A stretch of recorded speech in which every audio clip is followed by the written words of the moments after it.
We did an article before, not too long ago, where we went over some basic terms and information with some added tips as well. We had such a great response to it so far that we decided to release a round 2.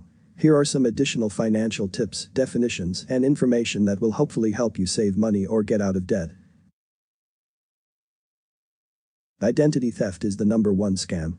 Keep your account numbers and social security number out of the hands of those who don't need to know them. Don't pay upfront fees in hopes of obtaining a loan or a credit card.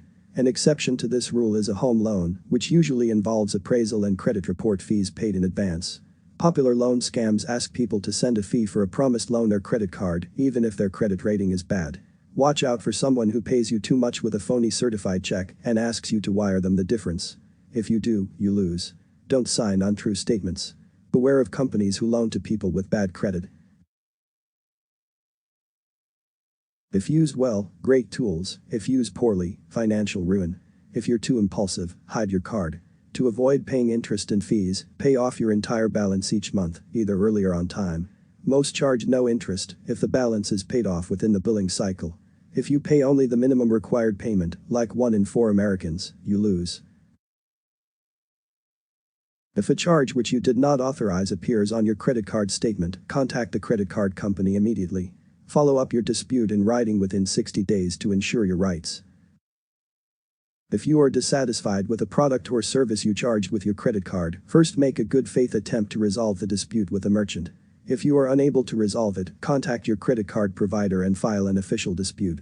Do this within 60 days of the charge to preserve your rights and avoid negative credit, etc. If you, or someone else, uses your debit card, money is deducted from your checking account. For pre-authorized purchases, like gasoline or motels for example, a hold is placed on your checking account, usually for an amount larger than the expected charge. This hold can cause other checks or charges to be returned if you don't have a sufficient cushion of funds in your account or a backup system, like an overdraft line of credit loan. Once funds are deducted from your account, it is often difficult or impossible to get your money refunded. Don't use a debit card for mail order, telephone, or internet purchases. Even if you don't get what you ordered, you may not be able to get your money back. The sooner you do it, the easier it is. As soon as you receive your bank statement, compare it with your check register, item by item. Make sure both you and the bank have recorded things correctly. If you find that the bank has made errors or the statement includes unauthorized deductions, contact them immediately. Keep your blank checks in a safe place. Although you may not be technically responsible if someone steals your checks and forges your name, consumers are often unable to recover their funds which have been deducted from their account.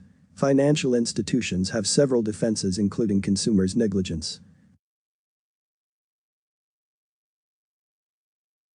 To avoid costly bounce checks, tie your checking account to a revolving line of credit, an empty loan. If you have such a pre-arranged plan and write a check for more than your available balance, a loan advance is made to pay the check. If you pay off that loan quickly, most financial institutions charge you very little in interest and fees. Keep that line of credit reserved as your checking account backup and don't use it for anything else. Bounce check fees are very costly. Beware, many banks automatically provide very high-cost bounce protection programs for those who don't.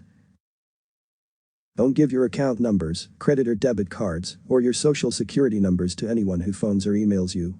They may not actually be who they claim to be.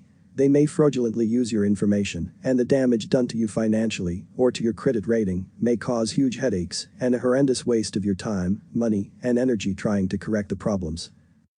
If you can't afford to lose it, don't speculate with it. The greater the rate, the higher the risk. Nothing is risk-free, especially nothing involving money. If something sounds too good to be true, it is. Don't fall for the scams. Heed the clues. Be wary of credit repair services. Some claim to be able to fix bad credit. If you have inaccurate information on your credit report, you may contact the credit bureaus directly and correct it yourself. If you have had credit problems, any attempts to remove the relevant information. These are just a few fundamentals when it comes to widely used financial terms and jargon. Hopefully you found these helpful.